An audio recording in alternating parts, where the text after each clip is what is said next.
নমস্কার বন্ধুরা, কেমন আছেন আপনারা সবাই? আশা করি সবাই ভালো আছেন। তো আজকে একটি সাউথ ইন্ডিয়ান রেসিপি আমি করছি, উপমা।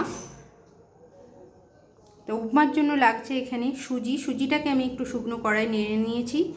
আর এখানে ফোড়নের জন্য রাখছে জিরে, সর্ষে আর বিউলির ডাল আর সামান্য ছোলার ডাল। আর এখানে কিছু ভাজা বাদাম নিয়ে নিয়েছি, আর নিয়েছি টমেটো, কাঁচা লঙ্কা, কারি পাতা আর কিছুটা পেঁয়াজ। এখানে আপনারা অন্য সিজনাল সবজিও দিতে পারেন, আমি শুধু পেঁয়াজ আর টমেটো দিয়েই করছি। কড়াইয়ের মধ্যে প্রথমে আমি সরষের তেল দিয়ে দিচ্ছি। এটা সরষের তেলেই হয়, আর ঘিও দিতে পারেন।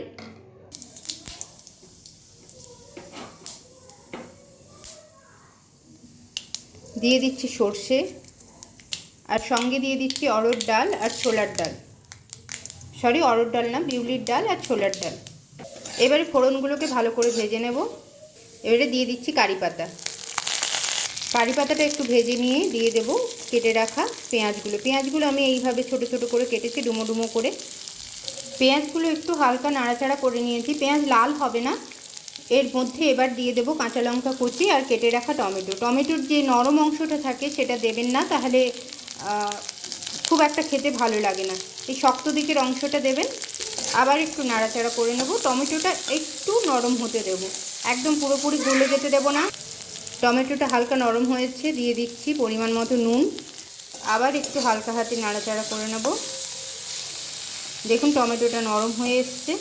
এবার দিয়ে দেব জল। এবারে জলটাকে ফুটতে দেব। অনেকে এই সময় একটু হলুদও দিয়ে দেয়, যারা হলুদ রঙটা পছন্দ করেন উপমার মধ্যে হলুদ দেবেন, নাহলে দেওয়ার প্রয়োজন নেই। আমি সাদাটাই বেশি পছন্দ করি, তাই হলুদ দিলাম না। আর সামান্য মিষ্টি দিচ্ছি আমি, তো আপনারা যদি মিষ্টি পছন্দ না করেন নাও দিতে পারেন। জলটা বেশ সুন্দরভাবে ফুটে উঠেছে, এর মধ্যে আমি ভেজে রাখা সুজিটা দিয়ে দিচ্ছি। এবারে ক্রমাগত এইভাবে নাড়তে হবে, নাহলে সুজিটা শক্ত হয়ে এক জায়গায় জমাট বেঁধে যেতে পারে। এইভাবে নেড়ে নিতে হবে। সুজিটা ভালো করে মিশিয়ে নিয়েছি, কোনো জমাট বাঁধা অংশ নেই। এর মধ্যেই এই সময়েই আমি দিয়ে দেব ভেজে রাখা বাদামগুলো।